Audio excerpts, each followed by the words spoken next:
welcome. Thank you for taking time to be here today. Welcome to our roundtable. For those who don't know me, my name is Michel Weinketz. I'm the co-founder of Resycure, which is a startup that has the mission to reduce waste globally.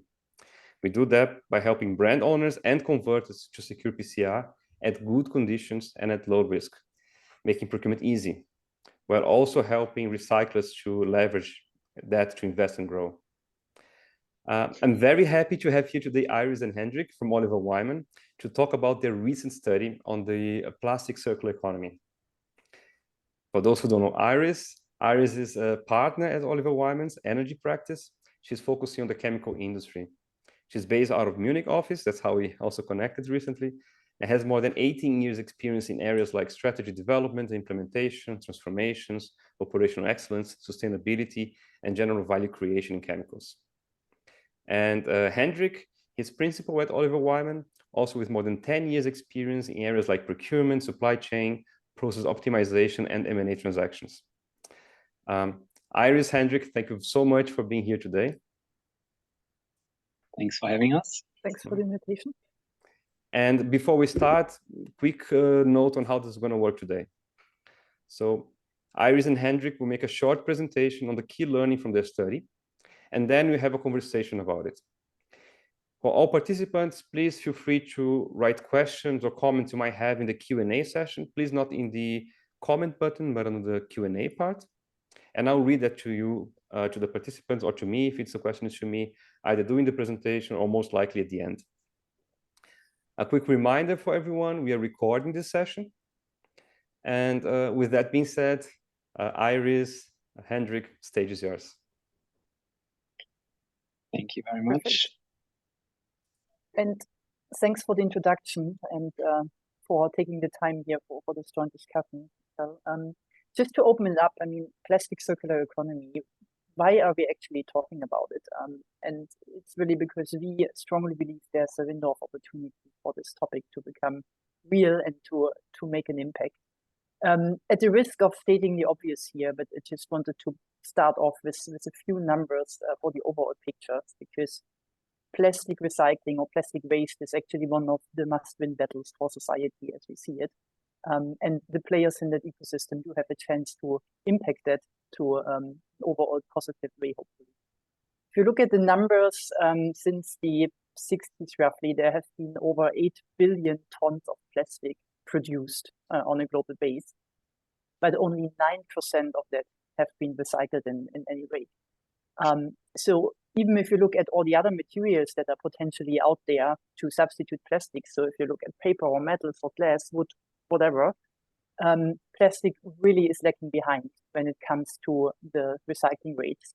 And there's certainly something that we need to do about it, especially if you look, and that's probably the one picture that every one of you has in his head, right? If you look at the millions and millions of tons of waste that end up in the ocean visibly, but also then are basically being decomposed into a microplastic in our environment and up in the ecosystem, in animal bodies and plants and in human bodies at the end.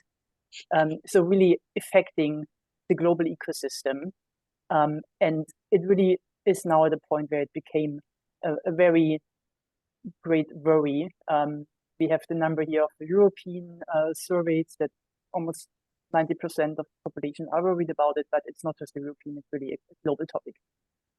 And with that said, it's also a topic that we came across more and more lately in discussions with polymer players, chemical players, but also their customers. The question of, how do you see that evolving? There's a lot of uncertainty still. Obviously, there is a need to act, but is there really a demand? How will supply evolve? And that was for us the trigger to spend a little bit of our time and effort to dive into the data and kind of come up with a picture in the first step for packaging in Europe, but we are planning to enhance that study also to cover more applications and go on a global base. A couple of those findings here and how we see that on the Yeah, exactly. And to build on what Iris just said, what we've done is we basically modeled both supply and demand across different subsegments of the plastics packaging industry. And we looked at the time horizon until 2040 in this specific study, and then looked into what do we see as potential supply-demand gaps. And as you can see here, one thing is common across all the subsegments of the different industries. There's a significant gap. Ranging from low 30s to high 50s or mid 50s percent in percentage gap between supply and demand. This just shows how severe the problem and the supply and demand situation and supply and demand balance is likely to become if no steps are taken now. As most of us know, the chemical industry typically is, or asset-intensive industries in general, the recycling industry including, work in long lifetime cycles. So any investment today likely takes years to fully materialize and be available as additional capacity in the market. So what is interesting here, and what we found with this split that you can see on the left-hand side, is that the largest gap we foresee for food, and this is mainly driven by the very high, very specific requirements for recycled plastic in food applications. The very low tolerance for contaminants in recycled plastic for this usage. So this makes it very difficult and very cost intensive, therefore likely an area that will have less of a return rate when it comes to plastics being reused and reintroduced into the cycle. Similarly, cosmetics and healthcare, where you have specific requirements towards the plastic used in packaging. And then home care is, just to pick another one, is a good example where you often have additives so that hazardous or chemically dangerous goods can be stored in those or transported in those plastics. Again, just making it that much more difficult to then basically recycle the plastic, make it available, sort it, and take it away from the waste part of the equation towards the feedstock part of the equation. As Iris mentioned earlier, we see a window of opportunity now. Those numbers clearly show that there is something to be done. There is a need for action. And the reason why we think that this is a topic relevant today and in this day and age is that right now we see several new technologies that can basically overcome purity challenges of what in the past was mainly an industry where mechanical recycling was predominantly used. So just a quick reminder, so mechanical recycling is basically the process of sorting, cleaning, and shredding plastic and converting it into pellets, which basically you just reproduce the same polymers as you have before, with the problem that I think current technology is limited to somewhat around 7 times recycling before the amount of impurities becomes too big and to overcome. But it's a very established process. It's a very cost efficient. You have economies of scale.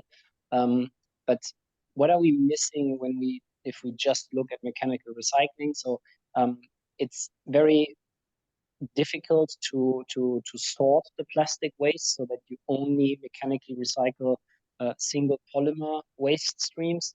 Like I said, the impurities that you cannot prevent in today's mechanical recycling processes, they can affect the functionality of the plastic, and selected high purity plastics like white colored ones, for example, are significantly undersupplied. So there's not enough available in the market at scale. And coming back to what I said earlier, food, beverage, healthcare, all those industries that have specific requirements towards recycled plastic in packaging, the contamination just basically prevents them from using material that comes out of the mechanical recycling workstream. So we're right now at a point in time where we see a couple of technologies emerging Leading one is a various range of chemical recycling technologies from pyrolysis, gasification, and depolymerization, which can help to overcome those challenges, because through those processes, through some form or the other, you're basically able to transform the used polymer that is in your plastic waste and produce monomers of high purity, which can then be introduced into the chemical value chain again to produce a wide range of other polymers out of them.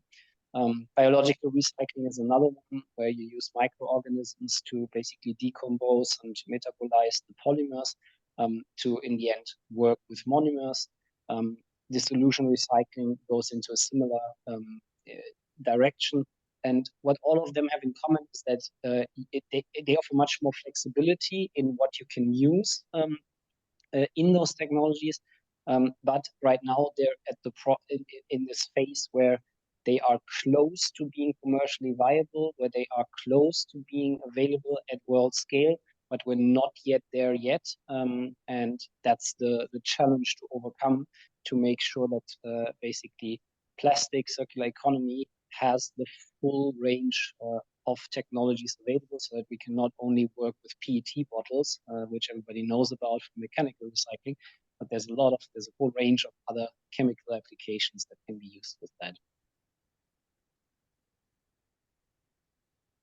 Yeah, and overcoming the challenge, that's probably the key word, Hendrik, that you just said. We strongly believe that this is a topic that cannot be tackled by each and one of the single players in this ecosystem alone. So if you look at the customer industries, so meaning polymer processors, but also consumer goods companies, or anyone who basically works with polymers, you see quite a few commitments out there to make this work, but they also need to follow up on those commitments with investments in the infrastructure, in the technologies. They need to work closely with their suppliers, and it all needs to start off basically with the design already. So how do you rethink packaging, for example, for recyclability? How do you optimize materials to make that work? Which is a close link to, just mentioned supplier, to the chemical industry, right? Who can act as an enabler here, supporting on the material and design piece, but also advancing the technology angle further to not only prove that the processes are working at scale, but also to make them cost competitive, which is a huge topic, and also to make them more sustainable. Because if you look at comparison of technologies that Hendrik just showed, a lot of chem cycling as of today is more energy intense and has a higher footprint, and so will only work if you can do this with renewable energy supply at the same. So a lot of dependency still. And the third one in the equation, the regulatory environment. So we need policies and regulations that provide a framework that not only foster the use of recyclates, but also enable a stable decision framework and environment for all those other players to be able to invest and basically rely on supportive regulatory environment to really drive those to a sustainable solution. So it's a whole ecosystem involving here. As we said before, it's not a task any one of these can tackle on their own. So we do see quite some partnerships, quite some alliances, quite some trials of new business models and platforms here evolving. And this is coming back to the thing that we said in the very beginning. This is why we believe it's a window of opportunity now to act and get active in this space. With that opening words, Michel, over to you. Thank you very much. Then maybe we can stop sharing. Thanks, Iris. Thanks, Hendrik. I think it's really nice, because one thing that I particularly like about this study, even we're talking about preliminary findings, is it's talking about how big the gap is. Yeah. And so the gap is really huge, and I know the study focused more on Europe first, but still, I think this is representative to other regions, and I'm looking forward to see the results when you also expand there. But when you see the numbers, then you start seeing, oh, we have a problem. We really have a problem. And I like when you mentioned about window of opportunity, because when we see the current situation, if we act now, there's a chance for those who act now to actually be in a good position down the road. There's one thing though that I really find interesting about this whole discussion about recycling, and I see the pressure now, we're talking to clients, we feel that a lot, is from your point of view, what is a driver for that really? Because everyone knows that recycling is important. We talk about recycling since 40 years, not that much has changed. So why now, yeah? And not before? What has changed? Very good question, Michel. As you said, it's clearly not a new topic. I mean, and also the pictures of plastic waste and landfills are out there for quite a while, right? So I believe there are a few themes, and not necessarily all of them are new, but we do see a new and an accelerated dynamic around those. So first of all, the awareness in society. So what I opened up with, there is a lot of pressure and public awareness that has massively increased, also fostered through the current discussions around climate crisis, and how do we gonna meet the 1.5 degree goals and so on, which increases the pressure from stakeholders from the outside on companies, and also public infrastructure, communities, and so to act. At the same time, and it's the second big topic, if you look at polymer producers and their Scope 3 emissions, then the raw materials on the one side and the end-of-life treatments are by way largest emission categories for them. So if you look at what they committed to in terms of decarbonization and net zero and transforming their own operations and also their value chains, this topic now is a key priority. So how do you move from virgin fossil-based raw materials towards either waste-based, what we're talking here, and with recycling, but also bio-based or any other substitution material, is now really pressing because time is running and it's kind of running out, right? Then adding to this is we see an increasing pressure, and you already mentioned it, Michel, a little bit also on the customer side. So really the polymer consumers, FMCG producers, for example, so the ones that are applying the packaging, they are now driving the demand for the first time really in a relevant scale, millions of tons, because they set very ambitious targets. And in order to meet them, you really need mass volumes now, and not just some niche applications, but really mass volumes, scale, recyclate. So the waste-based material economy is kind of a new must-have that we see emerging. And maybe the last comment, last but not least, it's regulation. I mean, in Europe, we know that we do have the new recycling quotas coming up 2025, and we see also in other regions more and more of this dynamic kicking in, which basically makes it a license to operate for the players now. So all those elements coming together now that, as you said, might not be necessarily new ones, but now have a dynamic to really change the industry. That's super interesting. We talk to our clients, and also we see what's happening in the market. If you look at the targets by the biggest players in the market, many of them are signatories of the Ellen MacArthur Foundation, for example. Yeah, and then you see all the targets they have for 2025, which was signed some time ago. But meanwhile, it came execution. It came COVID, war, economic crisis, supply chain challenges. And then suddenly my feeling, my impression by talking to them is that everyone put this, okay, we'll reach it still, but other stuff are happening. And now suddenly it's coming closer to the deadlines they set themselves. And now we see in the market, they say, oh, now we need to act fast. But then acting fast in this market is not so simple, not so easy. Yeah.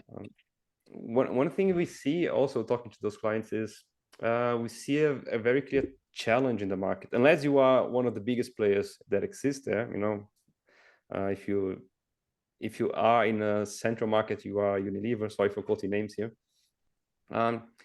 It's hard to actually achieve those targets. Well, everyone wants to buy more quality PCR, but the market is super fragmented. It's really hard to find the right quality. Everyone wants HDP white for packaging. the quality requirements from the brand owners, those who need it, they are not harmonized. And at the same time, also what the offers from the recyclers are there, the grades they're producing are also not harmonized. So we're definitely far away from a purely commodity market where it's so easy to find supply and demand.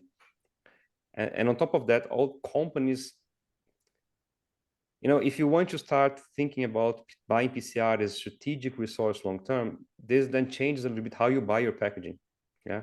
And not all companies have or want to have dedicated resources to focus on buying PCR alone. And many of them even delegate this responsibility, like in the past, through their packaging converters. They, at the same time, are mostly reactive and not in the position to secure volumes at long time horizon.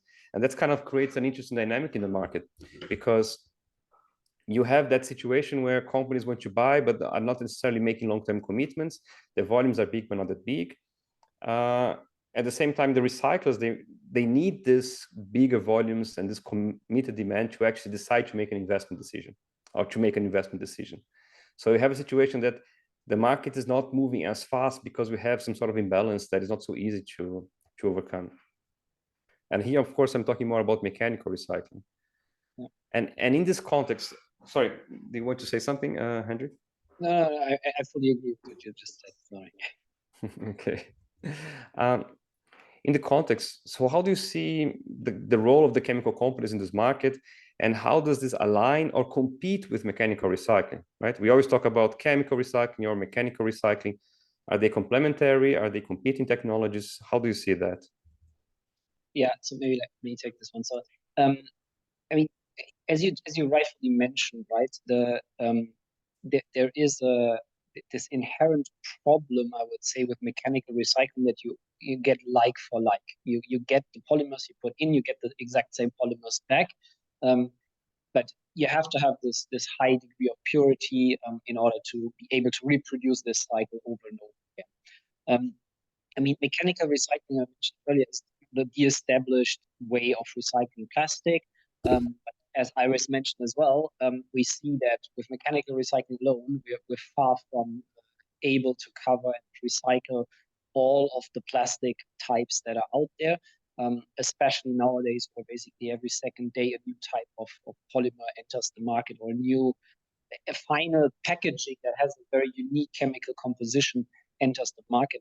And there's simply no way that the existing system with just mechanical recycling at its core is able to work with those. So if we stick to mechanical recycling, chemical recycling is completely fine for its for the applications where it brings those benefits, where you are able, let's take the PET bottles, which is the easiest for everybody to grasp. If I have the German fund system and I get a PET bottle and I want to create a PET bottle from it, it's like for like. That's where mechanical recycling will always be superior, if you have the underlying value stream and the collection stream and the sorting, and you can guarantee a certain degree of purity in your waste, so to say. However, that really limits the types of applications where you can use recycling then, if you only stick to this. So to close this gap, and for me, there's two types of gaps. The one is the one that Iris just mentioned. Companies now have ESG and emission targets that they want to reach. And for them, from a product manager perspective, it might seem very easy to just say, I switch to 100% recycled material. That saves me all of my emissions on my packaging. As you said, Michel, that doesn't really work in the market environment that we're in right now.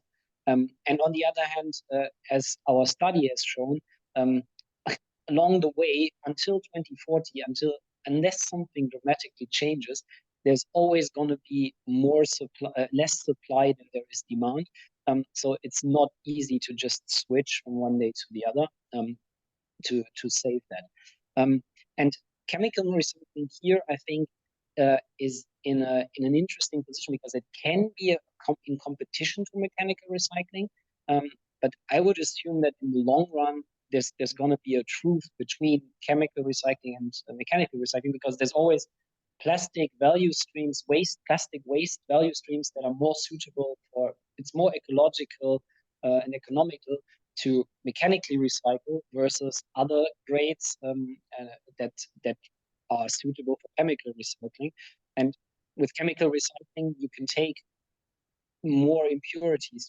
You have a wider range of polymers that you can work with, and then turn them into monomers, who in turn then can be put into produce virgin polymers, again for the consumer markets. So I would say it's probably complementary, even though there's a inherent challenge, because waste will soon, I would assume, be seen as a resource and not as waste. But that's a different area. Yeah, thanks. I agree with you. And also in Resycure, we strongly believe that in the end, we have a scenario where the several technologies will need to work together so that the targets are met. Mechanical recycling has its limitations, and I think here the key word is food grade, especially for polyolefins. But it will continue to play a key role, as it's from far the most cost-effective way to deliver quality PCR. But chemical recycling is also there, because not everything can be mechanically recycled to a good quality. And even if you could, after some cycles of recycling mechanically, suddenly your polymer chains start losing their characteristics. So 100% recycled PCR for everyone mechanically is just not going to happen. Yeah. So you always need a combination of both. And because of it, I also think it's super important and critical that we do have more investments and additional investments in advanced mechanical recycling, because things like advanced sorting of waste, where you can make more quality feedstock available, better washing, other removal technologies, improve additives, both for recycling but also for the quality of the recyclate. This is super important for stability, for color, for contamination. And there's a lot of those technologies already out there. But what was interesting is that by talking to the recyclers, we've learned that many are just not using those, especially chemicals. There are many reasons for that, from what we hear. One is that some of these technologies require an expensive upfront investment. And we are talking into a relatively low margin industry, where making investments require commitments and making sure that this pays off more than everything else. Many of them also don't have access to know-how. They come from a different perspective, a different side of expertise. And talking about chemicals or advanced recycling techniques, this might not necessarily be at hand. And there's always the question of costs. Sometimes they're not yet convinced about the cost benefit of this. And that's why I think looking at the demand side, if you think about those consuming those plastics, so food companies, home care companies, cosmetic companies, a lot of the drive for the quality has to come from them. So that the recyclers, they rarely would just say, hey, I decided to improve into a better, to decide to invest into a new technology that will cost me a few millions. I think it's much more likely that their clients are coming to them and say, hey, we need you to reach this, and we are willing to have contracts or pay a premium price to make sure that this is implemented, rather than them just making investments. Hendrik, you mentioned something nice about feedstock and waste. I think this is a nice one, because there are some discussions about the market between a potential fight for waste in the future. The feedstock, do they go to chemical recycling, they go for mechanical recycling? How do you see this? Yeah, I mean, I think today we're at the early stages where people start to realize that plastic waste actually shouldn't be labeled waste, but it's a feedstock for various industries in the plastics value chain or in the recycling value chain. And even though I do not necessarily see this fight, maybe apart from selected really high quality grades, I don't necessarily see the fight yet. But if we look at other industries, let's take, for example, the steel industry in Europe. There's significant movement at the moment to force regulators to prevent scrap metal from being shipped outside of the European Union, because it's not seen as waste, but it's a it's the essential resource for the steel industry in order to produce green steel. So you have to rely on scrap. And I can easily see a similar thing happen with plastic, that in any given region, you try to keep as much of the high quality plastic waste, quote unquote, near, and feed it back into your recycling value chain, because otherwise you're always competing with virgin polymers and monomers, who come with their own little CO2 package and their own carbon footprint, through these more advanced recycling technologies, you can take one polymer that was used in an application and transform it and feed it back as feedstock for the chemical industry, who are also desperately looking to alternative feedstocks for their polymer and monomer production. So if they now enter into the market with the objective of, I enter the plastics recycling value chain with the aim of securing feedstock for my chemical recycling operations, which then in turn I can feed into my, let's take the BASF example, the mass balance approach, and thereby offer my customers carbon footprint reduced products. I mean, that's the chemical industry, the chemical players, the polymer players, they need to look everywhere to fight their own challenges in supplying what everybody's asking for them, CO2 reduced or carbon footprint reduced products. So that's definitely something worth looking out. And again, one of the reasons why we say we need to act now. And it just maybe as a closing comment on that question, I mean, you already see large FMCG players, let me name Coca-Cola company here, who try actively through engagements, through investments, to basically take out their waste. So their PET bottles should ideally, in an ideal world, they don't enter into the recycling life cycle again, but they're in a closed loop, and they get their own bottles back, recycle them, so that they're 100% certain of the purity of the type of PET used. I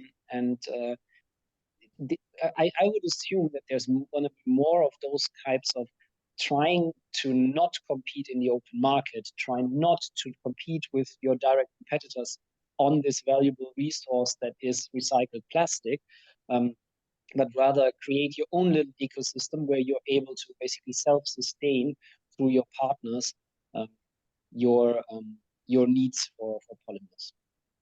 I think it's a very good point, because the example you brought now is they are not the only ones. Yeah? And we even have a lot of large consumer companies that are buying recyclers, even entering this market just to make sure they secure enough quality feedstock for them, which is a challenge in my point of view, because it's such a completely different business model with different rules, with different cost structures, that is really hard to come from the corporate large group to that type of market. Yeah?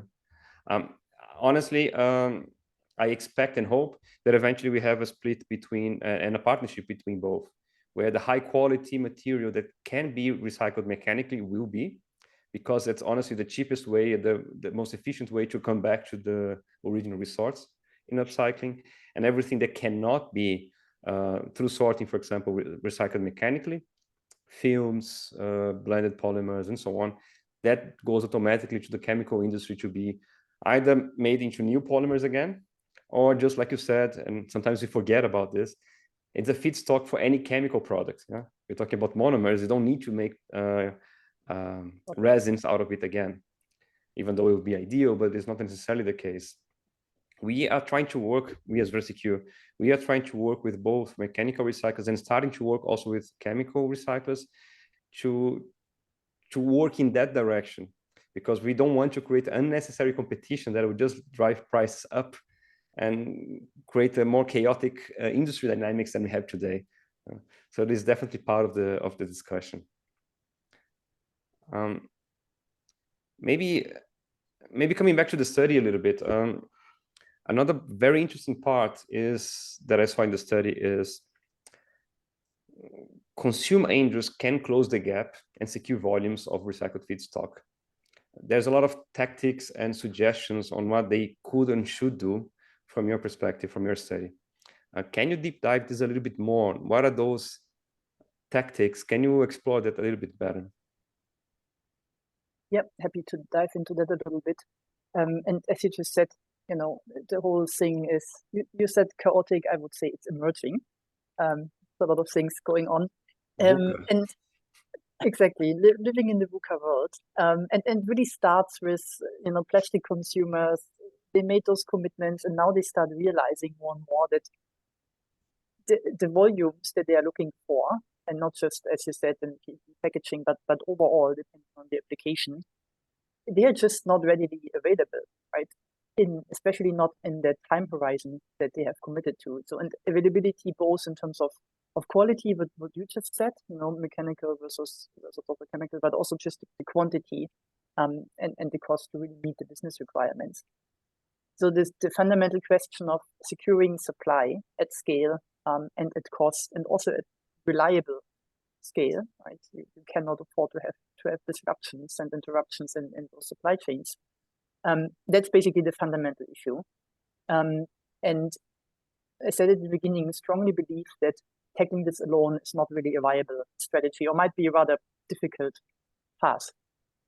Instead, looking into what kind of partnerships can you engage in, for example, to secure your access to the volumes, to engage directly with waste management and collecting companies to really convert material streams from going to landfill, but being, you know, collected and sorted. You can do this with, you know, entering into agreements that you will offtake those, because as Hendrik said, currently it's waste, right? If I'm a recycler, it's the better case to throw it away rather than diverting it into, or if I'm a collector, converting it into recycling. So starting right here at the beginning of those chains to make sure that there is enough waste even captured to be converted into feedstock. And then also agreements with recyclers on a almost local and regional base, because the dynamics vary. So something that what you described, Michel, what you were trying to do with the platform.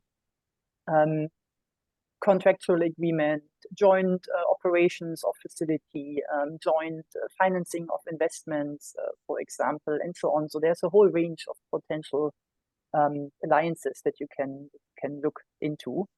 And maybe picking up on Hendrik, you just brought the example of Coca-Cola, right?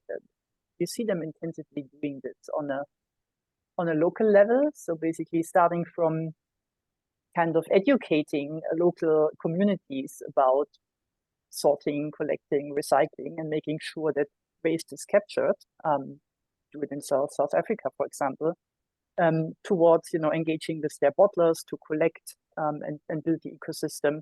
And they're really using the whole power of their global marketing and brand to do this, right? So that's one example. But it also shows the risk, right? If you are now a polymer producer and you're not engaging, all of those things will pop up, and there will be a lot of things happening where you are not having a foot in the door, and material flows will be diverted from your core business. And also, if there's not sufficient supply in the mid to longer term, I also see the risk of switching to alternative substitution materials increasing. So it's really a must to kind of start engaging also from a polymers producer perspective, together with your consumers into those partnerships to secure your business going forward. I fully agree with the recommendations, and I honestly like them in the study. I think that I have only one challenge in general for the companies, which is what we've learned is that this is a numbers game. Yeah. At the end, if you're Coca-Cola, just to stay in this example, you have just so much demand and so much volume that you can alone influence a specific market or a selected group of recyclers just by your sheer volume alone.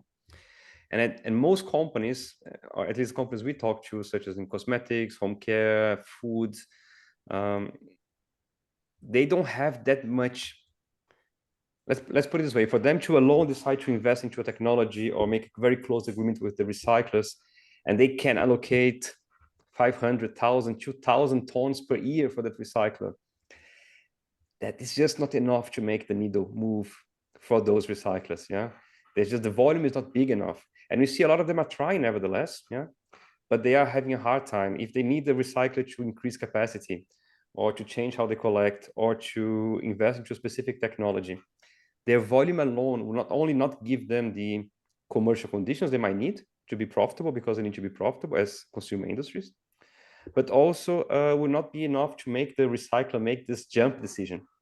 Now, okay, with your 500 tons, I will invest into this 5 million euros topic. It doesn't close the gap. And for the recyclers, it is this game. It's a game about having enough volume, but not only enough volume for today, but enough volume for the long term. And recyclers in the 3 years contract with 15,000 tons to say, hey, that alone is now the reason for me to jump. And individually, some companies can achieve that, definitely, but many can't. And how do you see this in the market? Yeah, and to make it even more complicated, right? You also still have the uncertainty of what technology will prevail, which one will be competitive, and so on. So certainly a highly dynamic market. And this question of how will demand evolve over time by application in polymer is certainly a crucial one. And how do you bundle it? Because even if we mentioned Coca-Cola, that's a global demand and it's huge, yes, but the demand is not necessarily matched with the supply, because if we look at where does waste occur, it's in each of the city and metropolitan areas. It's not necessarily, so your feedstock supply, the waste, is not necessarily at the same location where then your production assets and your processing facilities are. So you also need to bring that together on a regional, almost local level, and then the volume topic that you just mentioned on top, right? So there, and this is where this whole partnership topic for me comes into play, right? So this question of who do you invest in this infrastructure, and can you share this? How do you minimize risk of these investments? It also needs political and regulatory support. If we look at how metropolitan areas look at their waste management and convert landfill into recycling streams and so on. But at the end, it really comes down to how do you build those reliable supply chains from a local to a global base. If I'm too small, how do I interact with others to find platforms or methods to bundle and get into those agreements? And we actually do see this happening, right? There are parties now out there exploring what is the best approach to get into the volumes, what are kind of the anchor investments that you do maybe in your major regions of your footprint to start securing your business. And then basically it's a little bit almost a trial and error startup mentality, to see what is working and what are the constellations, and then you move from there. Because you will probably not be able to paint a picture of how the world looks like in 20 years from now with such a VUCA and dynamic environment. But yeah, challenging market, but exciting at the same time. Definitely, I would agree to you. Challenging and exciting very much. That's how now a little bit of verbum also, but it's really the case. Yeah, that's why we design our business model around the power of aggregated demand. Now we create a demand pool. So if individually most companies cannot commit to large volumes, or they don't want to take this risk, then we put their volumes together, make them big, and bring them to partner recyclers that not only can give them commercial conditions as they would give to the largest players in the market, but also use this, especially when we make it big and long-term related, use this bigger demand to have a business case and reason to invest and grow, either in better technologies, better in capacity, and so on. Because individually, those companies don't have the power to change the needle, to move the needle. But if we put them together and make them commercially more attractive, but at the same time relevant for the recyclers, then suddenly that's possible. Yeah, if I can just quickly comment on it. I mean, what we always need to keep in mind is that most recyclers are not pure plastics recyclers, right? They have a lot of value streams. And basically every single value stream is competing for the limited money that is available for investments. So I think with the model you described, this can make the business case even more attractive for investing, for the recycler to then invest their limited investment funds into plastics recycling capabilities, facilities, assets, rather than glass, wood, paper, or any other material that they're treating. Yeah, definitely. And maybe the last question, and then we open for Q&A. In 2 sentences, both for the chemical industry, but also for the consumer industries, what are the key takeaways from your study? So the colleagues watching now and maybe in the recording, what should they take home? 2 sentences. Okay. First, I believe customer industries, regulators, and the chemical players need to work closely together to kind of attack the supply-demand gap and drive towards plastic circularity. And second, it's really an end-to-end game. So it starts with rethinking the design and the material of the products and the solutions for recyclability, and then investing in making those technologies competitive, partnering to build the ecosystem, and then, as we said throughout the dialogue here, I think really building a sustainable supply infrastructure for the future. I hope those were two sentences, kind of. Very good. Thank you very much. Now let's say we open for questions. We have a couple of questions in the Q&A, so only we can read, colleagues in the audience, but feel free to add more if you like. Just click on the Q&A and ask some questions. I think the first one is, I like to also answer this one is, you mentioned, they're asking here, recycling is also a way to reduce CO2 emissions. How are companies leveraging that today? Hendrik, Iris, would you like to say something about that? I do have something to say here. Yeah. We see, I mean, I said it, that it's looking from the chemical industry, which is my perspective, and polymers players. We see this popping up just now because focus was long on scope 1 and 2, and this is now scope 3. So targets around this are now evolving. But this whole feedstock, waste-based, bio-based, this will be one of the major transformation levers. So we do see targets being built out now and the initiatives being placed behind it in terms of commitments. So also here a lot happening, but if I look at the timeline at the same time, it's more like a 2040-ish commitment currently, which is not fast enough to meet demand that we see out there. Yeah, the reason why I wanted to comment on that is because one thing we've learned is, yeah, you can reduce up to 80% of your emissions related to the polymer by using recycled one. Yeah, depends on the energy matrix, depends on a lot of things, but you can.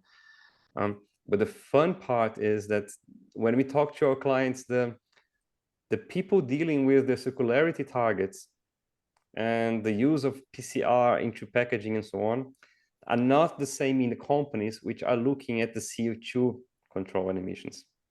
So we have within their own organizations, we have 2 different groups of people that even though they work together, they don't necessarily have the same targets. And therefore one don't necessarily see the benefits of the other by leveraging PCR as a way to reduce scope 3. It's just a way how this is done today. And I think this also is a call for the consumer industries to start looking at recycled material a little bit more holistically. Not only for the waste and PCR targets, but also how this is really influencing their carbon footprint in scope 3. And that's probably a general observation when we look at sustainability strategies and how they are being operationalized currently, that in many corporations, what you just described happens, that you have a pocket here and a pocket there, and there needs to be still an effort to make it, comprehensive when you look at it holistically. But it's a certainly another discussion that we can have on how do you steer your sustainability agenda to the best impact. Yeah.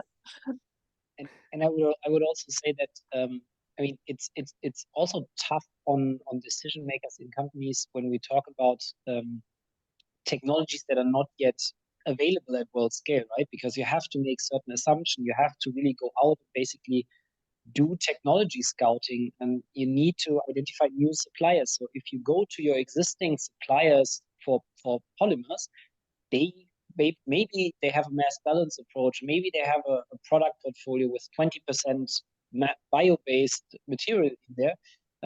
But that doesn't give you the full potential. So to reach the 80%, you really need to invest a lot of time, probably as a company, to inform yourself, to get out there, expose yourself to new technologies that are on the brink of leaving startup phase and coming into, sample production or even world scale. So that's another challenge, I would assume, for the decision makers. Very good. Another question here, which I think is very relevant for those colleagues in procurement or in packaging or looking at profitability of individual products. What do you expect that will happen with prices of PCR in the next years, and why are they low now? I can jump in. I can start. Maybe you guys can also comment. Yeah, happy if you start. So what we see now is a very clear competition with virgin prices, right? And with the stock accumulation and the whole situation, the virgin prices just went down dramatically. And therefore, it's super hard for mechanical to compete with that. Therefore, the prices are down, the stocks are high. We particularly see this as a temporary situation, that will be corrected next year. And the challenge is that once it's corrected, I think it's going to be over-corrected again, because what will kick in is that the prices for virgin might normalize, sorry. And then all those targets on PCR will kick in all at the same time. So there'll be a huge price pressure with PCR. That's what we see, at least in the next couple of years. 2025 is where most companies put their targets. Even if they postpone a little bit, they don't want to, completely miss those targets. And thus, the prices should go up again quite dramatically. That's our expectation, at least. How do you see it, Hendrik? Yeah, and just quickly, and just from the nature of product launches, right? If you're an FMCG company, your operation runs 24/7. If you want to introduce a new supplier and a new supply source for your packaging, that isn't done overnight, and that also comes with its very own challenges. Implementation once you have established a reliable supply source. So especially for those FMCG companies that you mentioned, that becomes very challenging, and you can't do it overnight. Even if procurement magically finds a supplier, there's a lot of other departments that still need to be convinced that we need to switch supplier now in the middle of a product life cycle. Brand managers will probably not be happy about that.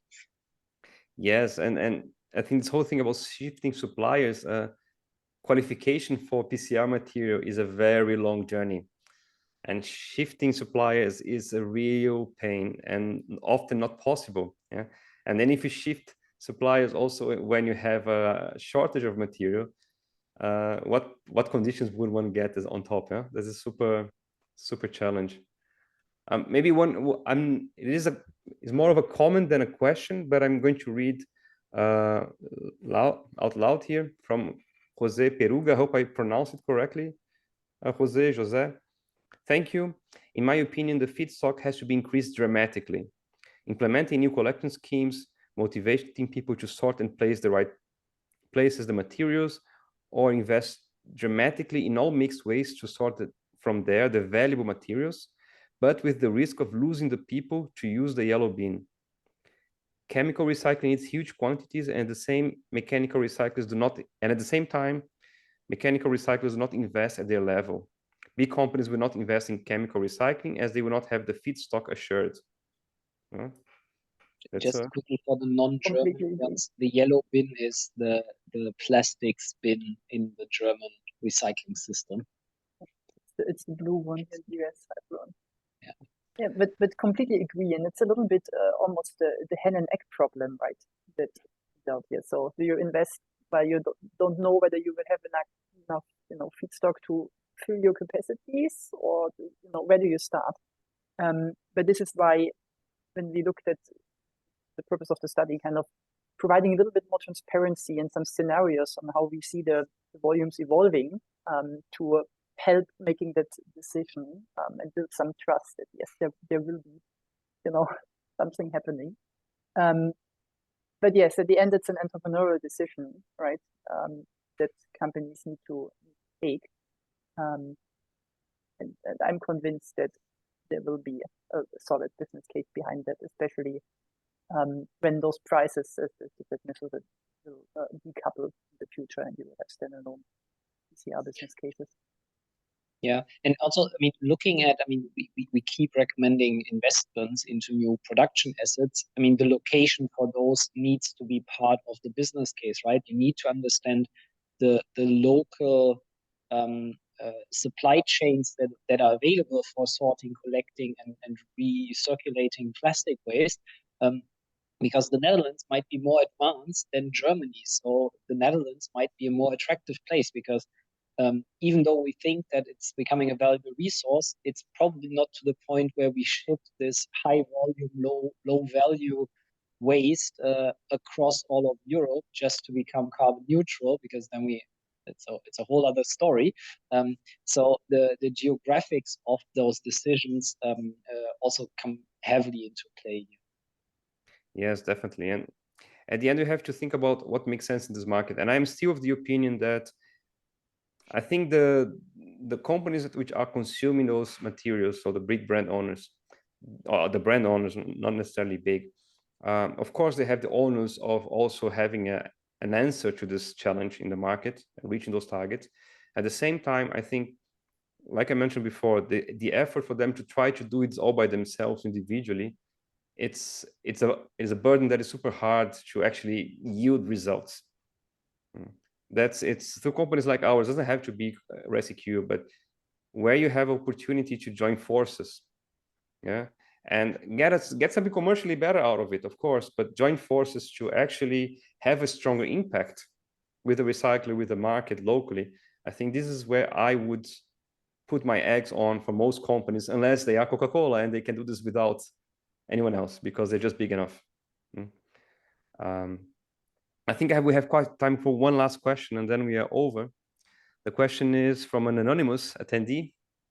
How can brands implement PCR faster? That I think is on my turf a little bit more, folks. There are many ways, of course, but what we see now is there are a couple of things that are important. One is when we try to harmonize a little bit specifications.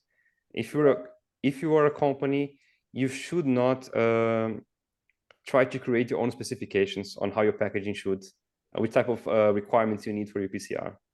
Because when you do this, you're just making the whole testing, the whole qualification process with recycler more complicated. Why not follow directions? For example, there was a paper created now by the Alliance on Plastic Waste. There are also other initiatives which are already putting a little bit of guardrails or recommendations for if you need a cap made of HDPE white that is not food grade, these specifications work for you. Second is by pooling resources, find the recyclers that can already do this, but also try to speed up all the qualification exercises. Yeah? So if you're going to do tests with a third party, why do you do this alone? Why not pool with resources with others, do it faster in parallel to your internal activities so that you gain time? So there's actually a lot you can do and should do to speed up PCR adoption. And what we see as the most effective way is most companies will probably do this not by replacing existing products, but by new launches.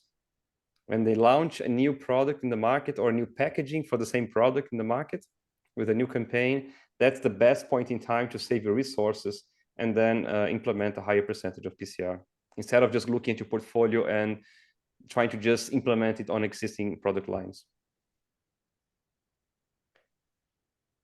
Folks, we are out of time. Iris, Hendrik, thank you so much. Yeah, it was a really nice conversation. Thank you for having us. Thank you for the participants as well for joining us today. We will have this recorded open, so eventually you can also rewatch it. Iris, you wanted to say something? Sorry. Yeah, I just looking to Q&A. There was a question on whether the slides will be available, but since they are part of the recording, might also be able to make them available. Yeah. Yes, happy to. So also can always just send us a note. Yeah, happy to also share these slides and then any other presentations that might be relevant. Then with that being said, I wish you a very nice evening. Yeah, and talk to you very soon. Have a great day or night. Thank you, everyone. Bye. Bye-bye.